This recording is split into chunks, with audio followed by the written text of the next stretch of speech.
Hello and welcome to Young Minds Career Institute. Hope all you guys are doing well. So last class में हमने discuss कर लिया था phylum Echinodermata के general characteristics के बारे में, और आज के लेक्चर में हम डील करने वाले हैं फाइलम इकाइनोडर्मेटा के क्लासिफिकेशन के बारे में।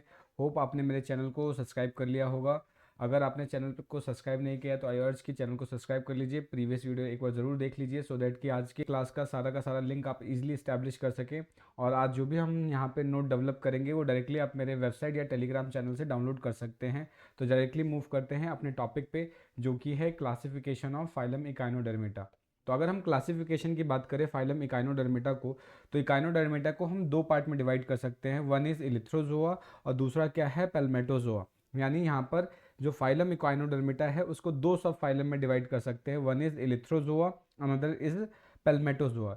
इलिथ्रोजोआ का सिंपल मतलब होता है ऐसे एनिमल्स या ऐसे इकाइनोडर्म जो फ्री लिविंग है। ठीक है, इसका सिंपली मतलब क्या होता है, free living echinoderms. Free living animals या इकाइनोडर्म्स यानी जितने भी यहाँ पे फ्री लिविंग इकाइनोडर्म्स होंगे वो सारे के सारे इलिथ्रोजोआ में इंक्लूडेड होंगे। यानी ये क्या है, किसी भी सबस्ट्रेटम से अटैच नहीं होंगे, ये वाटर के अंदर मूव कर सकते हैं। और आपने लास्ट क्लास में मैंने इसके बारे में बताया था कि जितने भी मेंबर्स होते हैं फाइलम इकाइनोडर्मेटा के, वो क्या होते हैं, एक्सक्लूसिवली मैराइन होते हैं। ये आपके एक्सक्लूसिवली मैराइन होते हैं। ठीक है, तो सारे के सारे क्या है, वाटर के ये बॉटम डवेलर्स होते हैं, पानी के नीचे प्रेजेंट होते हैं। तो ये जितने भी इलिथ्रोजोआ हैं ये सारे के सारे क्या होंगे, फ्री लिविंग काइनोडर्म्स होंगे। वही पेल्मेटोजोआ की बात करें तो पेल्मेटोजोआ क्या होते हैं, सेडिनेटरी होते हैं। यानी ये किसी भी सबस्ट्रेटम से अटैच्ड होते हैं, स्टॉक लाइक स्ट्रक्चर से अटैच्ड होते हैं। ठीक है, तो ये क्या होंगे, सेडिनेटरी, ये सेडिनेटरी इकाइनोडर्म्स होते हैं। सेडिनेटरी इकाइनोडर्म, सेडिनेटरी इकाइनोडर्म्स का मतलब क्या होता है, फिक्स्ड होते हैं, ये मूव नहीं कर सकते। ठीक है, ये कैसे होंगे आपके, ये फिक्स्ड स्ट्रक्चर्स होते हैं। ये कैसे होंगे, फिक्स्ड होंगे। ये आपको याद रखना है, ये फिक्स्ड होते हैं। नेक्स्ट अगर अब यहाँ पर हम बात करें तो ये जो आपके सब फाइलम इलिथ्रोजोआ है, इसको हम फर्दर डिफरेंट डिफरेंट क्लास में डिवाइड कर सकते हैं, जैसे कि एस्ट्रॉइडिया हो गया, ऑफियोरॉइडिया हो गया, इकाइनोइडिया हो गया, होलोथुरॉइडिया हो गया। और पेल्मेटोजोआ को डिवाइड कर सकते हैं क्रायोनोइडिया में। ठीक है, अब हम क्या करेंगे, इन सारे क्लासेस को वन बाय वन डिटेल में डिस्कस करेंगे विद एग्जांपल्स। तो डायरेक्टली मूव करते हैं सबसे पहले एस्टेरॉइडिया की। ठीक है, एस्टेरॉइडिया की अगर हम बात करें तो जहाँ पे ये जो वर्ड है एस्टर, ठीक है, एस्टर का मतलब होता है स्टार शेप। ठीक है, इसका मतलब क्या होगा, स्टार। और आइडिया का मतलब होता है फॉर्म। इसका मतलब क्या होता है, फॉर्म। यानी ऐसे ऑर्गेनिज्म जो स्टार फॉर्म में होते हैं या स्टार शेप में दिखते हैं, ऐसे सारे ऑर्गेनिज्म को हम एस्टेरॉइडिया क्लास में डिस्कस करते हैं या एस्टेरॉइडिया बोलते हैं। ठीक है, तो इसके अंदर क्या क्या इंक्लूडेड होंगे, इसके अंदर इंक्लूड होंगे आपके स्टार फिशेज इंक्लूड होंगे, सी स्टार्स इंक्लूडेड, या इसको सी स्टार बोल सकते हैं, सी स्टार्स इंक्लूडेड होंगे। ठीक है, इनके बॉडी में क्या होंगे, 5 आर्म हो सकते हैं या उससे ज़्यादा भी आर्म हो सकते हैं।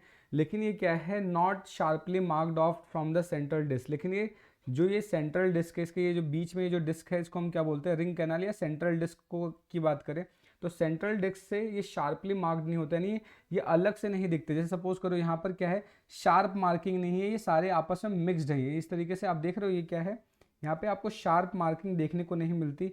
ये क्या है, इस तरीके से सारे आपस में अटैच्ड है, शार्प मार्किंग देखने को नहीं मिलती। ठीक है, तो ये याद रखना है कि 5 आर्म्स होते हैं या उससे ज़्यादा भी हो सकते हैं, बट ये शार्पली मार्क्ड नहीं होते सेंट्रल डिस्क से। यानी सेंट्रल डिस्क से ऐसा ही लगेगा कि यार ये अलग जा रहा है, ये अलग जा रहा है। ये क्या है, सारे आपस में मिक्सड होते हैं, अटैच्ड होते हैं। ठीक है, ट्यूब फीड्स कहाँ होगा, ओरल सरफेस पे प्रेजेंट होगा। यानी क्या होगा, tube feeds in oral placed, यानी ओरली प्लेस्ड, यानी जहाँ पे ओरल सरफेस है वहाँ पे प्लेस्ड होगा। ठीक है, उसके बाद जो एम्बुलेक्रल ग्रूव है, एम्बुलेक्रल ग्रूव के पास क्या होगा, सकर्स प्रेजेंट होंगे। सकर्स क्या करेंगे, अटैचमेंट में या लोकोमोशन में यहाँ पे हेल्प करते हैं, साथ के साथ ये वाटर वेस्कुलर सिस्टम में भी हेल्प करते हैं। तो एम्बुलेक्रल ग्रूव बेसिकली होता क्या है, एम्बुलेक्रल ग्रूव एक complex system of canal system होता है। ठीक है, एम्बुलेक्रल ग्रूव को हम कैसे डिफाइन कर सकते हैं, it is a it is a system of complex canal system. It is a system of complex canal systems extended from head to the terminal end terminal and, यानी ये क्या होगा, आपके हेड से सपोज करो अगर ये वाला पार्ट हेड है, इसके नीचे वाला पार्ट, तो यहाँ से निकल के ये क्या होगा, ये जो ये आर्म्स है, आर्म्स के टर्मिनल एंड तक जाएंगे, यानी यहाँ पे टर्मिनल एंड्स तक जाएंगे। तो एम्ब्यूलेक्रल ग्रूव क्या होता है, कैनाल सिस्टम का एक कॉम्प्लेक्स सिस्टम होगा। कैनाल, जितने भी कैनाल सिस्टम है, जितने भी कैनाल ट्यूब्स हैं, उनका एक सिस्टम होगा जो कि हेड से एक्सटेंड होकर टर्मिनल पार्ट तक जाते हैं। और इन एम्ब्यूलेक्रल ग्रूव्स में सकर्स होते हैं, सो दैट कि ये क्या करें, सबस्ट्रेटम से अटैच भी हो सकते हैं, लोकोमोशन में भी हेल्प करते हैं, ठीक है, ये ध्यान रखना है। उसके बाद जो एनस, यहाँ पर एनस और मेड्रीपोराइट है। एनस और मेड्रीपोराइट क्या है, एबोरल एंड पे प्रेजेंट होते हैं। एबोरल एंड का मतलब क्या होता है, जहाँ पर माउथ है, माउथ के अपोजिट वाले एंड को हम क्या बोलते हैं, एबोरल एंड बोलते हैं। तो जनरली यहाँ पर क्या होता है, जो माउथ है वो आपका, अगर हम माउथ की बात करें तो माउथ यहाँ पर वेंट्रल सरफेस पे प्रेजेंट होता है, माउथ वेंट्रल सरफेस पे प्रेजेंट होगा, ठीक है। और यहाँ पे जो एनस है, एनस, या फिर अगर हम बात करें यहाँ पे मेड्रीपोराइट, मेड्रीपोराइट, ये आपके डॉर्सल सरफेस पे प्रेजेंट होगा, ये आपका डॉर्सल सरफेस पे प्रेजेंट होगा। अब क्योंकि ये डॉर्सल सरफेस पे प्रेजेंट है, अब ये जस्ट क्या है, इसके अपोजिट सरफेस पे, यानी जहाँ पे माउथ है, माउथ को हम क्या बोल सकते हैं, ओरल कैविटी। ये जो इसका ओरल सरफेस है, ओरल सरफेस के क्योंकि जस्ट अपोजिट सरफेस पे है, इसलिए इसको क्या बोलते हैं, एब ओरल बोलते हैं। एब ओरल का मतलब क्या है, opposite to the oral surface. तो ये आपके एब ओरल सरफेस पे प्रेजेंट होगा। यहाँ पे पेडिसलरी प्रेजेंट होंगे, ठीक है, पेडिसलरी प्रेजेंट होता है, ये ध्यान रखना है। उसके बाद ये फ्री लिविंग होते हैं, फ्री लिविंग होंगे, साथ के साथ स्लो क्रीपिंग है। स्लो क्रीपिंग का मतलब धीरे धीरे धीरे धीरे क्रीप करके मूव कर सकते हैं। प्रेडेशियस हो सकते हैं, यानी ये क्या है, दूसरे ऑर्गेनिज्म को प्रेडेट करके उसको मार के खाते हैं, ठीक है। या स्कैवेंजर्स भी हो सकते हैं। स्कैवेंजर्स का मतलब क्या है, जो डेड डिकेइंग पे डिपेंड करते हैं। स्कैवेंजर्स का मतलब क्या होता है कि फीड ऑन डेड डिकेइंग, ये डेड डिकेइंग पे डिपेंड करेंगे। और प्रेडेशियस का सिंपल मतलब क्या होता है, प्रेडेशियस का सिंपल मतलब होगा यहाँ पे feed feed on killed animals. जो भी एनिमल को ये किल करेंगे, मारेंगे, उनके ऊपर फीड करते हैं, इसलिए इसको प्रेडेशियस बोलते हैं। फॉर एग्जाम्पल क्या हो गया, एस्टेरिया हो गया, हेलिस्टर हो गया, एस्टरनिया हो गया, सोलेस्टर हो गया, पेट्रिस्टर हो गया, इकाइनेस्टर हो गया, ठीक है। ये सारे इसके एग्जाम्पल्स होंगे जो आपको एग्जाम्पल्स याद रखने हैं। तो ये हमारा क्लास था एस्टेरोइडिया। होप यहाँ तक चीज़ें आपको समझ में आ रही होंगी। नेक्स्ट बात करते हैं, ये है हमारा ऑफिरोइडिया। नेक्स्ट क्लास क्या है हमारा, ऑफिरोइडिया। अभी जो ऑफिरोइडिया होता है, इसका मतलब क्या होता है, ध्यान दो। ऑफ्यू का मतलब होता है यहाँ पे स्नेक, यहाँ पे क्या मतलब होगा इसका, स्नेक। और यूरोइडिया, यूरो का मतलब यहाँ पर क्या है, टेल। और ऑइडिया का मतलब होता है फॉर्म, यानी एक ऐसे ऑर्गेनिज्म जो इसकी स्नेक के टेल के जैसा दिखते हैं। जैसे सपोज करो यहाँ पे डायग्राम देखो, इसको, इस डायग्राम को देखोगे तो आपको लग रहा है स्नेक का ये पीछे का अगर एक छोटा सा पार्ट, इतना सिर्फ इतने से पार्ट को देखो आप, तो क्या देखने में नहीं लग रहा कि ये स्नेक का टेल है।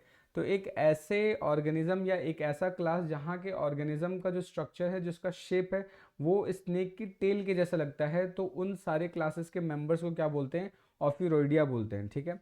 और इसके अंदर आपके क्या क्या आते हैं, इसके अंदर आते हैं आपके ब्रिटल स्टार्स आते हैं, या उससे मिलते जुलते एलाइज आएंगे, ठीक है। बॉडी यहाँ पर भी कैसा होगा, स्टार लाइक होगा, ठीक है। और यहाँ पे इससे पहले जो हमने एस्टेरोइडिया में डिस्कस किया था कि वहाँ पे जो बॉडी की मार्किंग है वो शार्प मार्किंग नहीं है, यहाँ पर देखो शार्प मार्किंग है, कि आपको ये दिख रहा है कि यार ये वाला जो पार्ट है, ये वाला पार्ट है, ये यहाँ से स्टार्ट हो रहा है, यहाँ से इसकी स्टार्टिंग हो रही है, ये यानी ये सेंट्रल डिस्क से क्या है, ये डायरेक्टली स्टार्ट हो रहा है, ठीक है। सेंट्रल डिस्क से डायरेक्टली यहाँ पे अलग अलग आर्म स्टार्ट है। बट वहाँ पर एस्टेरोइडिया में आप देख रहे थे कि सेंट्रल डिस्क से डायरेक्टली स्टार्ट नहीं थे, वो बाहर से इस तरीके से फॉर्म बना रहे थे। जैसे कि सपोज यहाँ पर देखो, यहाँ पर ये क्या है, ये बाहर से फॉर्म बन रहे थे, ये डायरेक्टली सेंट्रल डिस्क से अटैच नहीं है। बट यहाँ पर क्या है, ये सेंट्रल डिस्क से डायरेक्टली अटैच्ड है, तो यहाँ पे मार्किंग जो है वो शार्प मार्किंग है, ठीक है। तो यहाँ पे ये देखना है आपको, बॉडी स्टार के जैसा होगा, और उसके बाद क्या, जो आर्म्स है वो शार्पली मार्क्ड है सेंट्रल डिस्क से, ठीक है। यहाँ पे शार्प मार्किंग होती है, ध्यान रखना है। पेडिसलरी यहाँ पर एब्सेंट होगा, ये इंपॉर्टेंट है, ध्यान रखना है। यहाँ पे जो स्टमक होगा सैक लाइक होगा। सैक लाइक का मतलब एक पूरा सा बोल सकते हैं, एक सैक का मतलब होता है स्पेस, हॉलो स्पेस, ठीक है, उसके जैसा होगा। यहाँ पर एनस एब्सेंट है, तो एनस एब्सेंट है तो एक्सक्रीशन क्या होगा, बॉडी सरफेस के थ्रू हो जाता है, ठीक है। उसके बाद यहाँ पर एम्बुलेक्रल ग्रूव भी एब्सेंट होगा, ये इंपॉर्टेंट है ये लाइन, ये आपको अच्छे से याद रखना है कि एम्बुलेक्रल ग्रूव भी यहाँ पर एब्सेंट होता है। और वो क्या होगा, कवर्ड होगा ऑसिकल्स के थ्रू, ठीक है। वो या तो एब्सेंट होगा या फिर होगा तो वो ऑसिकल्स के थ्रू, ऑसिकल्स का मतलब बोन लाइक स्ट्रक्चर से या फिर बोल सकते हैं सॉलिड कैल्शियम कार्बोनेट के स्ट्रक्चर से कवर्ड होगा, ठीक है। यहाँ पर ट्यूब फीड्स प्रेजेंट होंगे, बट ट्यूब फीड के अंदर सकर्स नहीं होते, सकर्स यहाँ पर एब्सेंट होगा। मेड्रीपोराइट यहाँ पर ओरल एंड पर होगा, यानी जिस साइड यहाँ पर माउथ होगा उसी साइड में क्या होगा, मेड्रीपोराइट होगा। मेड्रीपोराइट का बेसिकली जो फंक्शन होता है, वाटर यहाँ पर एंटर करता है, ठीक है। इससे पहले जो एस्टेरोइडिया में था वहाँ पे एबोरल एंड पे मेड्रीपोराइट था, बट यहाँ पर क्या है, ओरल एंड पे प्रेजेंट होगा, ठीक है। तो इसके कुछ एग्जांपल्स देख लेते हैं, जैसे कि हो गया ऑफ्यूरा हो गया, ऑफ्यूथ्रिक्स हो गया, ऑफ्योडर्मा हो गया, ऑफ्योफॉलिस हो गया, ठीक है। गॉर्गोनोसिफेलस हो गया, जिसको हम बास्केट स्टार बोलते हैं, ये नाम आपको याद रखना है, ठीक है। गॉर्गोनोसिफेलस जिसको बास्केट स्टार बोल सकते हैं। उसके बाद एस्ट्रोनिक्स हो गया। ये सारे के सारे क्या है, इसके एग्जाम्पल्स हो जाते हैं। नेक्स्ट बात करते हैं इकाइनोडिया। इकाइनोडिया की बात करें, इकाइनो वर्ड का मतलब ही होता है हेजहॉग। हेजहॉग, हेजहॉग का मतलब क्या होता है, एक ऐसा ऑर्गेनिज्म जिसके बॉडी के ऊपर कांटे लाइक स्ट्रक्चर होता है। और ओडिया का मतलब क्या होता है, फॉर्म, यानी हेजहॉग लाइक फॉर्म। या बोल सकते हैं इसके बॉडी के ऊपर क्या होंगे, स्पाइंस प्रेजेंट होंगे, ठीक है। यानी बॉडी के ऊपर क्या होगा, spines, spines present on body surface. तो यहाँ पे बॉडी सरफेस के ऊपर क्या प्रेजेंट होगा, स्पाइंस प्रेजेंट होगा, ये आपको ध्यान रखना है। तो इसके अंदर क्या आते हैं आपके, सी अर्चिन्स आ सकते हैं या सैंड डॉलर्स आ सकते हैं, ठीक है। सी अर्चिन्स आएंगे या सैंड डॉलर्स होगा। बॉडी इनका कैसा होता है, डिस्कॉइड होता है। डिस्कॉइड का मतलब डिस्क शेप होगा, ओवल हो सकता है, सेमी स्फेरिकल हो सकता है, और इसके अंदर कोई भी आर्म्स प्रेजेंट नहीं होते। जैसे कि आप देख रहे हो यहाँ से कोई भी आर्म एक्सटेंडेड नहीं है, कोई भी आर्म्स प्रेजेंट नहीं है, ठीक है।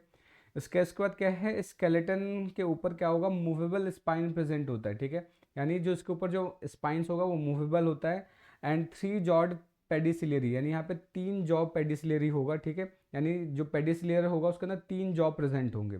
उसके बाद यहाँ पर च्यूइंग एपरेटस प्रेजेंट होता है, यानी जैसे कि फूड को ग्राइंड किया जा सकता है। और इस च्यूइंग एपरेटस को हम क्या बोलते हैं, एरिस्टोटल लैल्टेन बोलते हैं। ये बहुत इंपॉर्टेंट कैरेक्टरिस्टिक्स है, एग्जाम्स में डायरेक्टली पूछ लिया जाता है कि एरिस्टोटल लैल्टेन कहाँ पे प्रेजेंट होता है, कौन से क्लास में प्रेजेंट होता है। तो ये आपको पता होना चाहिए, काइनोडिया में प्रेजेंट होता है, जिसके ऊपर टीथ होता है, तो ये फूड को ग्राइंडिंग में हेल्प करता है, ठीक है। यहाँ पे जो एम्बुलेक्रल ग्रूव होता है वो ऑसिकल से कवर्ड होगा, और ट्यूब फीट के अंदर सकर्स प्रेजेंट होते हैं, ठीक है। ये ध्यान रखना है। गोनट्स यहाँ पे यूजुअली 5 होते हैं। गोनट्स का मतलब रिप्रोडक्टिव ऑर्गन्स, ठीक है। गोनट्स 5 होते हैं या उससे कम भी हो सकते हैं, ठीक है। तो ये आपको याद रखना है। जैसे कि एग्जाम्पल इसकी बात कर लेते हैं, बॉथ्रियोसाइड्रिस, उसके बाद क्या हो गया, पेलियोडिस्कस हो गया, उसके बाद क्या हो गया, मेलोनिकाइनस हो गया, ठीक है। उसका इकाइनोकाइनस हो गया, क्लाइपेस्टर्स हो गया। ये इसके एग्जाम्पल्स हो गए। अब नेक्स्ट बात करते हैं होलोथुरोइडिया की, ठीक है। तो अगर होलोथुरोइडिया की बात करें, होलोथुरोइडिया का सिंपल मतलब क्या होता है, सी क्यूकम्बर, सी क्यूकम्बर, सी क्यूकम्बर शेप, ठीक है, या सी क्यूकम्बर फॉर्म। यानी यहाँ पे जो ऑर्गेनिज्म है वो देखने में कैसा लगेगा, क्यूकम्बर शेप का लगता है, देखने में नहीं लग रहा है कि आपको क्यूकम्बर है, ठीक है। तो यहाँ पर सी क्यूकम्बर्स आते हैं, ठीक है। इनके ऊपर ना तो कोई आर्म्स होते हैं, ना ही बॉडी के ऊपर कोई स्पाइंस प्रेजेंट हो गए, यानी कोई आर्म नहीं, कोई स्पाइन नहीं। बॉडी इलोंगेटेड होता नहीं, सीधा सीधा इस तरीके से लंबा होगा, ठीक है। ऑन ओरल एबोरल एक्सिस, यानी ओरल एबोरल एक्सिस के थ्रू ये क्या होगा, लेंथ वाइज ये इंक्रीज हो जाएगा, ठीक है। बॉडी वॉल इनका लेदरी होता है, यानी लेदर जैसा लगेगा, ठीक है। माउथ कहाँ प्रेजेंट होगा, एंटीरियर रीजन में होगा, और माउथ के ऊपर क्या प्रेजेंट होते हैं, टेंटिकल्स प्रेजेंट होते हैं, ठीक है। माउथ के ऊपर टेंटिकल्स, जैसे ये देख रहे हो आप यहाँ पे, ये टेंटिकल्स प्रेजेंट होंगे, माउथ वाले रीजन में टेंटिकल्स प्रेजेंट होगा। एम्बुलेक्रल ग्रूव यहाँ पे क्या होगा, कंसील्ड होता है। कंसील्ड का मतलब छुपा हुआ होता है, दिख नहीं सकता, ठीक है। एम्बुलेक्रल ग्रूव कंसील्ड होता है। और ट्यूब फीट के अंदर क्या प्रेजेंट होगा, सकर्स प्रेजेंट होगा, ठीक है। यूजुअली विद रेस्पिरेटरी ट्री, यहाँ पे रेस्पिरेटरी ट्री प्रेजेंट होता है फॉर रेस्पिरेशन। रेस्पिरेटरी, जितने भी रेस्पिरेटरी ऑर्गन्स होते हैं वो लास्ट वीडियो में हमने सारे डिस्कस कर लिए थे एक साथ। मैंने सारे रेस्पिरेटरी ऑर्गन्स को एक साथ एक ही पार्ट में डिस्कस कर लिया था। तो अगर आपने वो वीडियो नहीं देखा है तो आई अर्ज कि एक बार जाके जरूर देख लें, ठीक है। सो एग्जाम्पल इसका यहाँ पर क्या होगा, साइनेप्टा हो गया, ठीक है। उसके बाद मुपोडिया हो गया, थायोन हो गया, उसका कुकुमारिया हो गया, ठीक है, होलोथूरिया हो गया। ये नाम आपको एग्जाम्पल आपको याद रखने हैं, ठीक है। नेक्स्ट अगर हम बात करते हैं, जो लास्ट क्लास है आज का, वो है हमारा क्या है, क्रिनोडिया। क्रिनोडिया बेसिकली क्या है, ये आपका पेल्मेटोजोआ का पार्ट है, ठीक है। क्रिनोडिया किसका पार्ट है, ये पेल्मेटोजोआ का। ये आपको सब फाइलम किस में पढ़ना था, पेल्मेटोजोआ में, पेल्मेटोजोआ, ठीक है। पेलमेटोजोआ का मतलब क्या होता है, सेडिनेटरी फॉर्म से, यानी ये किसी सबस्ट्रेटम से यहाँ पे अटैच होते हैं। तो यहाँ पे अटैचमेंट के लिए देख रहे हो ये स्ट्रक्चर्स प्रेजेंट होते हैं जिसकी वजह से ये अटैच होते हैं। तो इसके अंदर क्या इंक्लूड होते हैं, सी लिलीज हम इंक्लूड कर लेते हैं, ठीक है। बॉडी यहाँ पे अटैच होता है, ठीक है, ड्यूरिंग या तो पार्ट में अटैच होगा या पूरा ही अटैच होता है, ठीक है, of the life by the aboral stock, ठीक है। एबोरल स्टाक की मदद से क्या होगा, ये जनरली किसी भी सबस्ट्रेटम से अटैच होता है, ठीक है। माउथ और एनस दोनों ही कहाँ प्रेजेंट होंगे, ओरल सरफेस, यानी ओरल सरफेस पे ही माउथ और एनस दोनों की ओपनिंग होती है। आर्म्स के अंदर पिन्यूल्स होते हैं, पिन्यूल्स मतलब कांटे जैसा थोड़ा सा स्ट्रक्चर होता है, ठीक है, ये ध्यान रखना है। ट्यूब फीड्स के अंदर सकर्स नहीं होते, तो यहाँ पे ट्यूब फीड्स क्या होगा, विदाउट सक्कर होता है। मैड्रीपोराइट नहीं प्रेजेंट होता, ठीक है, ना ही स्पाइंस प्रेजेंट होता है, ना ही पेडिसिलरी प्रेजेंट होता है, ये सारी चीज़ें क्या है यहाँ पर एब्सेंट होंगे। यहाँ पे सीलिएटेड एम्बुलेक्रल ग्रूव होता है on oral surface, oral surface पे यहाँ पे क्या होगा, सीलिएटेड एम्बुलेक्रल ग्रूव होगा, ठीक है। यहाँ पर अगर हम बात करें एग्जाम्पल के तौर पे एंटीडॉन हो गया, न्यूमेट्रा हो गया, ठीक है, एंटीडॉन को हम सी लिली बोलते हैं, न्यूमेट्रा को फेदर स्टार बोलते हैं, ठीक है, ये आपको ध्यान रखना है। तो आज का वीडियो लेक्चर हमारा यहीं तक का था। होप वीडियो आपको पसंद आई होगी। अगर कोई डाउट है, कोई सजेशन है तो आप मुझे कमेंट करके ज़रूर बता सकते हैं। मिलते हैं नेक्स्ट वीडियो में, तब तक के लिए जय हिंद दोस्तों।